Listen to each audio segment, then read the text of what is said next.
head on over to flipsidegaming.com and use promo code 6 for 10% off on orders over $10.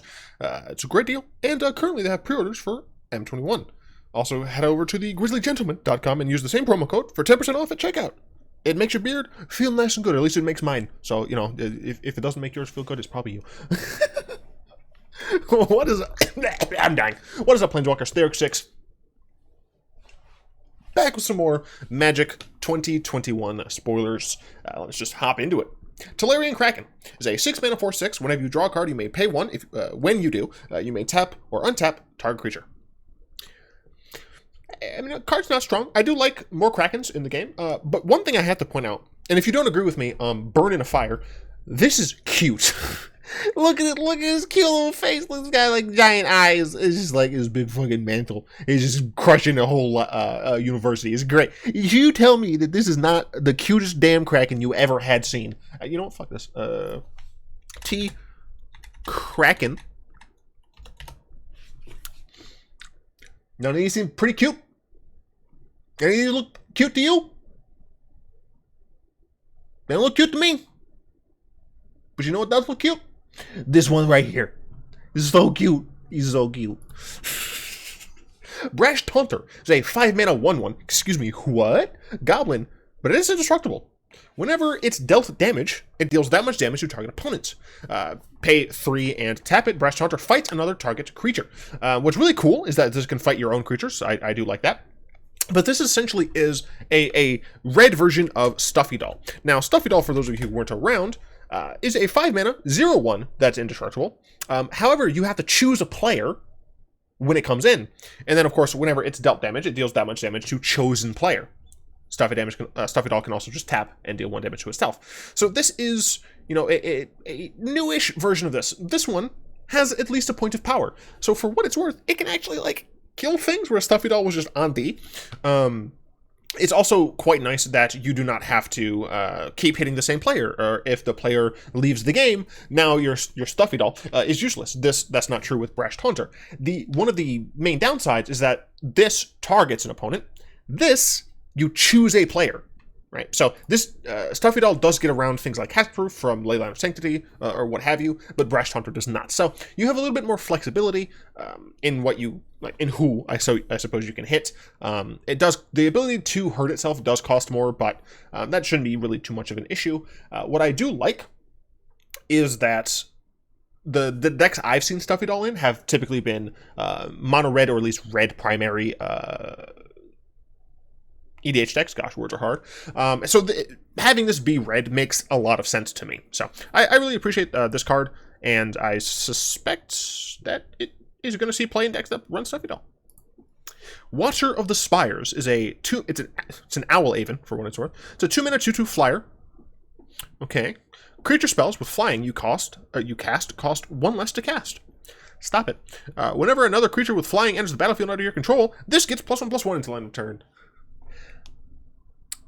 I don't even know if this is good enough for Blue-White Skies. Obviously, this is the poster child, or the draft archetype card for the white-blue Skies deck in Limited, so makes sense. You know, it's a relatively strong card. I mean, 2-mana 2/2 flyer is pretty good, and the rest of it's just gravy. So, strong card there. Blue-White Flyers does have a lot of good stuff going for it, and the more I see Blue-White Skies in Historic, the more it acts like a tempo deck. And not as much like a Flyers deck. So we'll have to see if there's a dedicated Skies deck, and then like a dedicated blue-white tempo deck that happens to run some Flyers elements. But this also, I guess, is a bird, so, you know, bird tribal, maybe. Falconeer Adept is a 4-mana 2/3. Excuse me, Abzan Human Soldier. This person is very obviously from Abzan, and the way that armor looks, I want to say that's Khan's era Abzan, isn't it? Because that armor looks a lot more like Anafensa's armor than it does like the scale armor during Dragon's era? I could be just wrong. But regardless, whenever Falconeer Adept attacks, create a 1/1 white bird creature token with flying that's tapped and attacking. So that's pretty cool. This is another one of those decent uncommons in the Skies deck. It works really nicely with the card we just talked about. That 1/1 bird is going to come in. It's going to make your 2/2 bird now a 3/3 bird. The body on this isn't the best, and it does want you to attack with it, which is not what I tend to want out of a 4-mana card in the Skies deck. Typically, I'm looking for like a Pillarfield Ox style card where I can sit back, have this on defense, and my attackers in the sky slowly chip away at my opponent. That said, you know, it makes birds. It makes birds. Kevrick the Spiteful is a 4-mana 3/2. Other creatures get -1/-1. Yeah, it seems pretty spiteful to me. Dude's just making everything else smaller. So this, you can kind of consider it a 4/3 in that, you know, comparatively speaking, that's what it is. But it isn't, you know, considered that as shock and whatnot. The card's interesting. I don't see it seeing play outside of, like, limited. I mean, in limited, this effect seems nice. You're just shrinking everything. Obviously, it does shrink your own cards. Like, it is a... symmetric effect. Words are easy. It is a symmetric effect. Symmetrical effect. But yeah, I'm not seeing really the potential of this in standard or historic. You can argue like against token strategies. However, from what I've seen, a lot of the token strategies right now have been the zombie tokens from Field of the Dead. This does technically hurt the Saproling tokens deck. But I don't see a lot of that. We might see a little bit more. It does appear that they had something I remember talking about a couple of videos ago. But other than that, yeah, I'm not really seeing the potential in this card. But Canopy Stalker, Pisteur de la Canopy, whatever. I speak poor French. 4-mana 4/2 cat. Canopy Stalker must be blocked if able. When it dies, you gain 1 life for each creature that died this turn. So we're seeing more of this. Dies matters things, and as I think I've said this, but I might not have. It appears that the black-green draft archetype is stuff dying, and of course the red-green is creatures with 4 or more power. So this, as you can see, fills a niche in both, and I guess technically the Falconeer does both as well. The Boros, I believe, was go wide, so this does go wide, and it also helps the Skies deck by making another flyer. So this is another one of those uncommons that are meant to be competed for by each of those two strategies. As for like what it does, I'm not the biggest fan. It has food toughness, like, and because it has to be blocked at table, it's going to die. It's going to die. Yeah. Let's see. La surface puede venir de l'ombre de la protection. So I think this is like the ground underneath the trees, underneath the branches. Ombre has protection, but also a risk, something of certain death. I think a crew might be greater, so it's like also risk of greater death. Soudain. No, sudden death? That might be sudden death, not certain death. Demonic Stupor is a 3-mana, 1 black enchant creature. Enchanted creature gets +1/+3/+1 and has flying, and is a demon in addition to its other types. Seems cool. You may cast Demonic Stupor from your graveyard by paying 3 life and discarding a card in addition to paying its other costs. We've seen cards similar to this during Lorwyn block. I mean, we also see this kind of a jumpstart as well, where you have to discard something.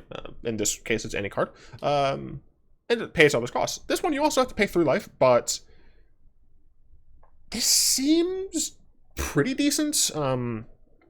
What's nice is that this doesn't have the same pitfall, pun intended, looking at the art, that some of the other auras have, because of the fact that you can like rebuy this, so you don't always lose advantage.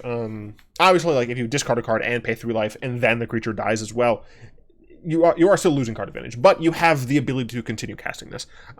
It's almost certainly not going to see standard play, probably historic play either, just because of the fact that 1, T3feri bounce exists, and 2, there is just the inherent issues of auras being 2-for-1s. I really like the card. I like the fact that you can cast it from your graveyard to get cool value and stuff, but unfortunately, I don't think it is going to work. Niambi, Esteemed Speaker. So we've seen Niambi before on Dominaria. She is T3feri's daughter, I believe. This is a new version of her. People did not exactly like the old version. 2 mana, 2/1, flash. When she enters the battlefield, you may return another target creature you control to its owner's hand. If you do, you gain life equal to that creature's converted mana cost. 1 white, blue, tap, discard a legendary card, draw 2 cards. When I first read this card, I was like, this card seems like trash. Now I'm realizing it does have flash. And at first I thought that second, not the flash, ability, excuse me, was kind of a like, when would you use this? Like, ooh, I'm going to gain some life to lower my tempo. But no, it's to save a creature that was going to die anyway, right? So you flash this in on something that has a target on its head. You gain the life, you fizzle whatever your opponent's been doing. You know, if your opponent... I was going to use T3feri as an example, but we have to remember, kids, that T3feri ruins every example because he stops your opponent from playing the game. Or at least parts of the game. So, let's say your opponent is targeting the creature with something that, let's say Vraska's Contempt. They target the creature with Vraska's Contempt. They would kill the creature, and exile the creature, and they would gain 2 life. Well, now you flash in Niambi, you bounce that creature to your hand, you gain some life, let's say it's 2, who cares, and your opponent now does not gain the 2. Additionally, what's really nice about this card is that you can discard extra copies of her, or other legends that you may happen to be playing, in order to draw 2 cards. Now, when I first read this, I thought it was just drawing 1 card. The fact that she has to tap isn't the best. I would have liked to see it be... Well, no. I think her tapping is reasonable. I think she needs to tap. I do wish the mana cost wasn't as restrictive, but, like, eh. But you can get rid of redundant copies of her, which is nice. And I might actually put this in the Azorius Taxes deck. And when I first saw this card, I was like, oh, I don't think it's going to see play anywhere. Or anytime at all down here in the Deep Blue Sea. But the fact that you can get rid of superfluous copies of, in that deck specifically, Thassa, Thalia, gosh dang it, who's the not Shalai. I was going to say Saheeli. I was like, no, Shalai. You know, being able to get rid of excess copies of that to draw more cards is really nice. It's a legendary card as well.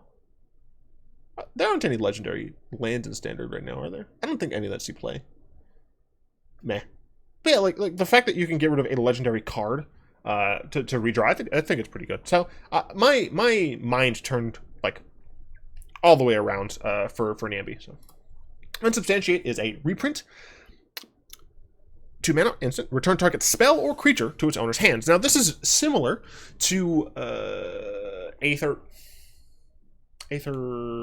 Gust, I believe. The return targets red or green spell or permanent to the top of your opponent's library. Now, obviously, that card essentially gives your opponent card disadvantage. I don't think it actually... No, it does. Because it forces them to skip a card draw. This doesn't do that. But it's not restricted on what colors it can be, but it is restricted on what type of permanent. So this can hit more spells than Aether Gust, but it can't hit as many permanents. So Aether Gust can hit, for example, Fire's Invention before it was banned, so that's not exactly a great example. Let's say Aether Gust could hit Unpredictable Cyclone. Sure. It can hit Unpredictable Cyclone, but it couldn't hit Shark Typhoon. I may or may not have watched a LVD video with these cards recently. Shut up. But Unsubstantiate no longer could hit either of those, but it could hit, let's see, big, dumb, non-red or green creature. I can't even say Dream Trawler. I think like I'm kind of talking about the fact that this is probably just not as strong, because I'm trying to think of a non-red or green creature. Or permanent, I should say. Well, no, creature. I'm looking for creature here. That fucking matters, and I can't. Uro's green. Dream Trawler has essentially hexproof. Quasi Beast and all those are green. Yeah, no, I just don't think this card's going to matter, especially whilst T3feri 3 is still in Standard.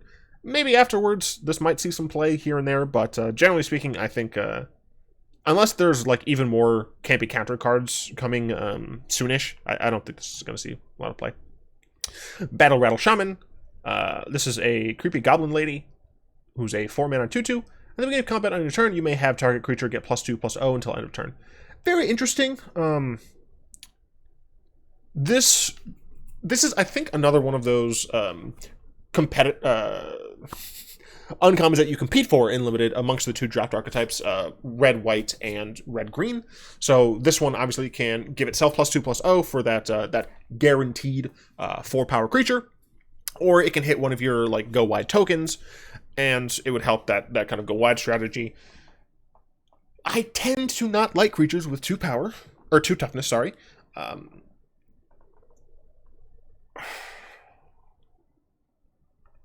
it might be fine in Limited. I don't know. I can't really evaluate this card particularly well, unfortunately. Discontinuity. I'm just now noticing the art. What the fuck? I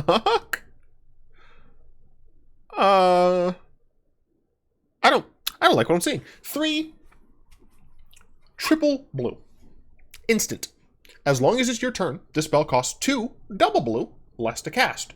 So it would cost just 2 mana. 2 mana to cast on your turn. What does it do? End the turn. That's it. Exile all spells and abilities on the stack, including this card. The player whose turn it is discards down to their maximum hand size, damage wears off, and this turn and until this turn effects ends.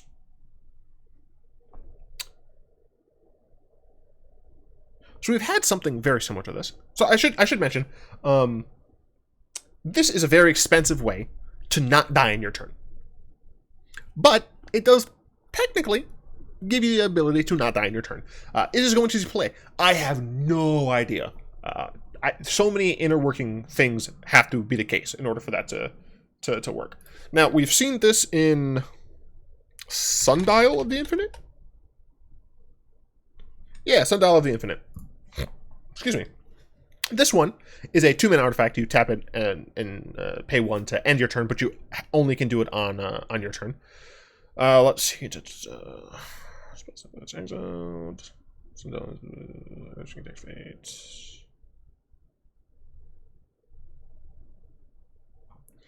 So I believe that this stops effects like Chance for Glory from resolving. So Chance for Glory, at the beginning of that turn's end step, you lose the game. If you do not have an end step because you ended the game in your main phase, you don't lose. So theoretically, you cast Chance for Glory for 3 mana.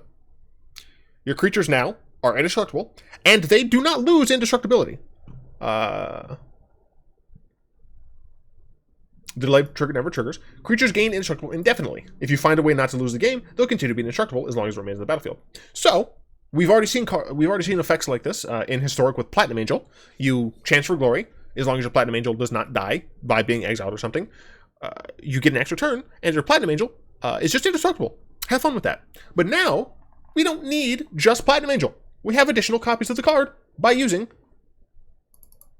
Discontinuity. So now you cast essentially a total of 2 cards for 5 mana to get an extra turn. Cool. But you don't have to do that. So I'll be very interested to see if we have some sort of resurgence of Jeskai Angel in Historic. Terror of the Peaks is a 5 mana 5/4 Dragon. Fantastic art. By who? Andre.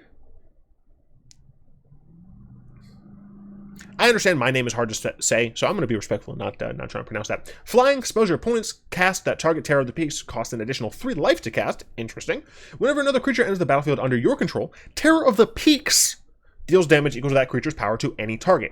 So it's interesting to note that Terror of the Peaks is the one dealing the damage. Okay. So if, for example, you play a creature that has Death Touch, Terror of the Peaks is the one that's going to deal the damage. So you don't get that nice Death Touch ability. However, if you find a way to give Terror of the... this is not for the Arena client. My apologies, my Arena viewers. If you find a way to give Terror of the Peaks Infect, say by enchanting it with some sort of plate... I don't remember the damn name of it. Something exoskeleton. If you do that, then you play something. You can hit your opponent in the face and then take infect damage. And you do that until they die. And it's funny. Do you want to know what's really sad? If this were printed in M15, M16, this would be a really strong card, would likely see standard play. As it is now, I do not know, or even think that this is going to see standard play. And I think that's fucked. Because it's a really cool dragon. It's costed well, in my opinion. The issue is that we've had too many sets, and I think, honestly, it's like War of the Spark was like the primary issue. Then we move on to Throne of Eldraine, which just kind of kept it going. I'm going to yeet this over here real quick. Guild of Ravnica and Ravnica Allegiance, I think those didn't really have any issues.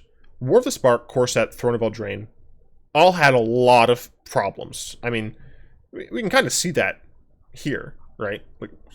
Like just look at these. Obviously, like, War of the Spark doesn't have bans on here, but War of the Spark has the Teferis. It has Nissa. Other things that I'm sure I can't think of right now. But yeah, it had those. Theros Beyond Death, not all that bad, to be honest. Same with ikoria. Other than the companions, ikoria doesn't feel like terrible as an environment in and of itself. But like until these at least leave, and then probably this, it's going to be very hard to play any like mid-range deck or any like fun deck or card like this. I'm hoping against hope that, following Core Set 2021, these three things, this type of power, never happens again. I am fine, and I think a lot of players are fine seeing Standard in general chilling the hell out. Because, like, when you think about it, these sets have had an impact on so many what the hell are those formats called? Eternal formats. More than like the combined of several sets prior to them. So it's kind of nutso, and I really hope that things get toned down. Because in my opinion, I think the opinion of a decent number of people, I don't have the data, I'm not gonna say for sure. But generally people think limited, lowest power level, standard, tiny little bit higher, historic, a little bit higher than standard. Like that's the arena's internal format. Makes sense. And then it essentially steps up: Pioneer, Modern, Legacy, Vintage. Right, and it should be this step ladder. And right now, Standard is a little like the bottom step is too high. I'm not saying necessarily that it's stronger, that it's higher than any of these other steps, but the starting step is too high off the ground. You have to climb on that step instead of stepping on it. And I think that bottom step needs to be lowered. Unfortunately, it does mean those other steps, they've already had the damage done, right? You can't exactly lower the entire staircase, but that bottom step, it needs to be lowered. My metaphor does not work. Finishing Blow, 5-mana instant, destroy target creature or planeswalker. This is a good card in limited. Don't get me wrong. This is a normal costed removal spell, but this art is real fucking dope. There's a skull here. This demon looks, I think it's the Faith Fetish demon. What else has this person done? So this person's only done 2 other cards, and both were showcase frames from Eldraine. I really like this person's style. Their name's Wiley. Their style is really cool. And I'd like to see more of them in the future. And something came up on, I think, the MTG subreddit, and the main one. And it was talking about how a lot of people were upset with magic art during certain blocks, and how it seems like we're moving away. We're moving back to a bit more of uniqueness in the sets. So we can see here, we've had Ixalan, Rivals, Dominaria, Core Set. I think Dominaria, a lot of people felt this way. I don't think as many people were super upset with these sets, but I think it slowly has been kind of ramping back into being not awful.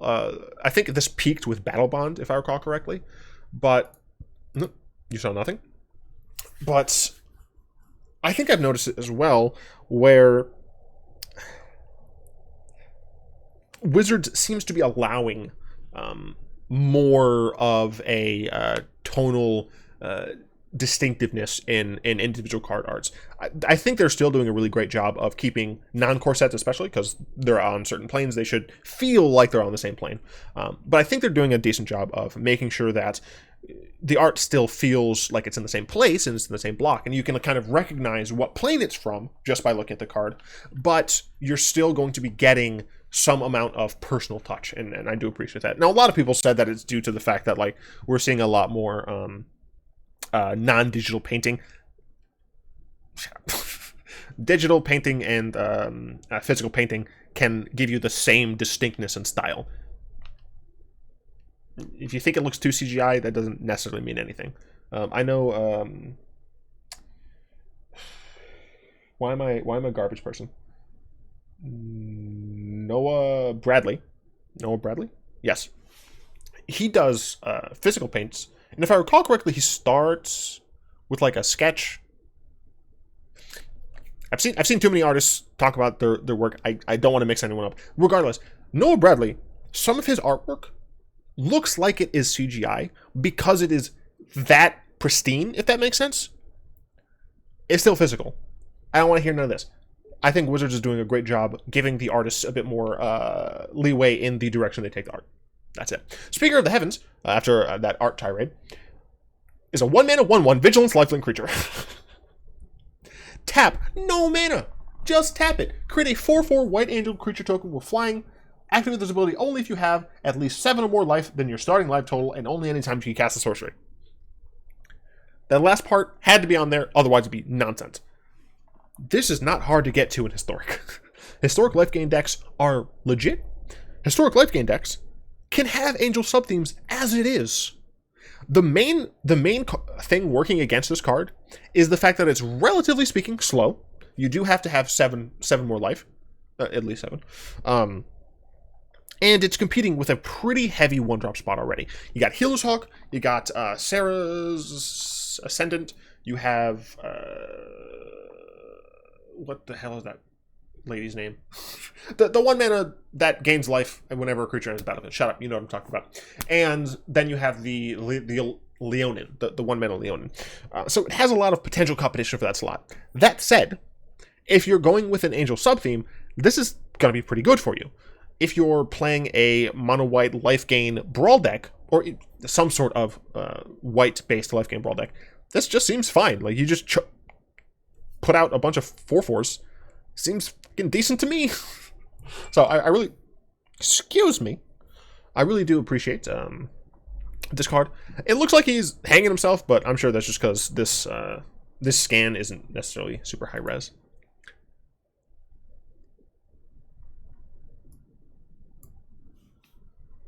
I think we can all go home.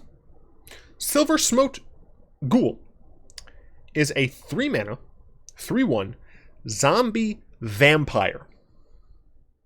My man's is undead twice. My man's gets benefits from Legion of Dusk, Legion Lieutenant, and freaking Dead Baron. Dread Baron, whatever his name is, Death Baron. Yeah. At the same time, this fool appreciates, or is appreciated by, the 3-mana mono black Sorin and the 4-mana mono black Liliana. I love this card. I love this card. It's a zombie vampire. It's awesome. Also, it has really good abilities. At the beginning of your end step, if you gain 3 more life this turn, return Silver Smoke Ghoul from your grave to the battlefield tapped. Sacrifice it. You don't have to tap it. Just pay 2 mana, sacrifice it, draw a card. Now, here's something that I have to ask. Do all of you remember this amazing card? And my fat fingers have no chill. This amazing card here, Creeping Chill. Deals damage, and you gain 3 life. But what Creeping Chill wants is for you to put it into your graveyard from your library. Now, let's say we're milling ourselves. We put a Silver Smoke Ghoul and the Creeping Chill into our graveyard from the top of our library. The Creeping Chill Triggers, let's say you exile it, you resolve its ability. Free to you, free for me. End of turn. This enters the battlefield tapped. You can then draw a card or just untap and attack with it. I love this card.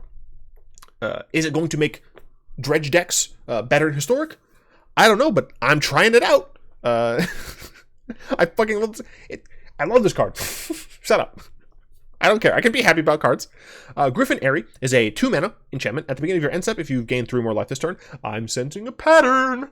It looks like the white-black, by the way, is life gain. So we've seen the 1/4 vampire, the patrician or whatever.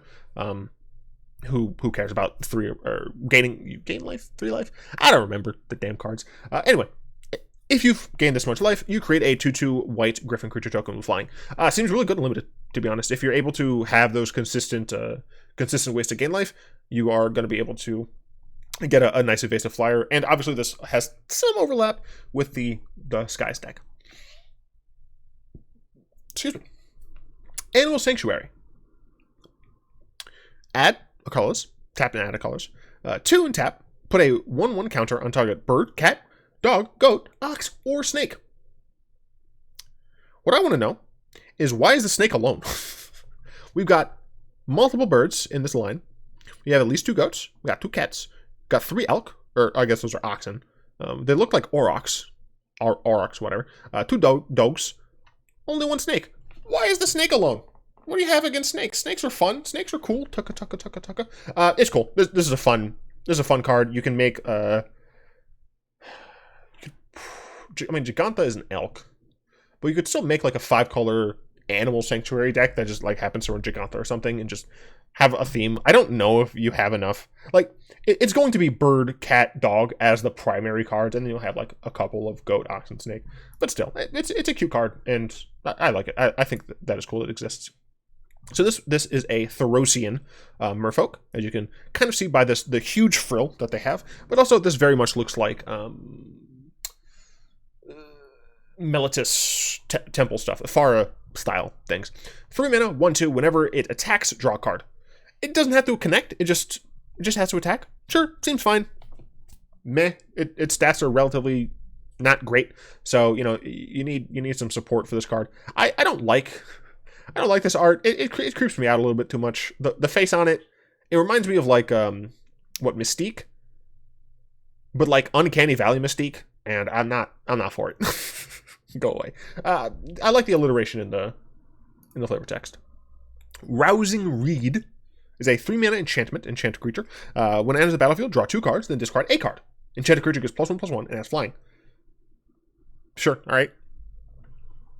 Next, Colossal Dreadmaw is back. It's a 6-mana 6/6 with trample. Ha ha ha, memes! Yeah, I mean, it's a 6-mana 6/6 with trample. It's good and limited. Trust me. I do want to check out the Patrician, because I've completely forgotten what the hell the card does. But it's a cool card. I know I'm scrolling, shut up. Hopefully you don't get Vertigo. At the beginning of your end step, if you gained 3 or more life this turn, each opponent loses 3. Okay, that's what it was. So yeah, so this is the poster child. Also, the art is just so good. Man, there's so many cool cards in M21. Even at uncommon, there are so many cool cards. Even if they're not super strong, they're not going to see any damn play in standard, because standard sucks and I hate it. I'm going to be playing a lot of fun cards. And frankly, like right now, I've been playing a lot of Historic because Standard has gotten stale. If Standard like isn't shaken up sufficiently, I'm gonna still make Standard decks and stuff, but I'm probably just gonna play with a lot of cool new cards in Historic. Like, what do you want me to do? If I'm gonna play in a powerful format, I'm gonna at least play with all of the cards. Like this card benefits from other vampires that aren't in Standard right now. So yeah. Anyway, that's all I want to talk about today. Well, it's all that is there today. Shut up. I'd like to thank my lovely patrons for the continued support. If you'd like to join them in supporting the show, you'll find links to that down in the description below. I do hope that you've enjoyed this. If you did, go and tap that like button, add subscription to your mana pool, cast a comment in the comment section down below, pass the turn, and the video. To some of your friends, and of course, until next time, all will be one.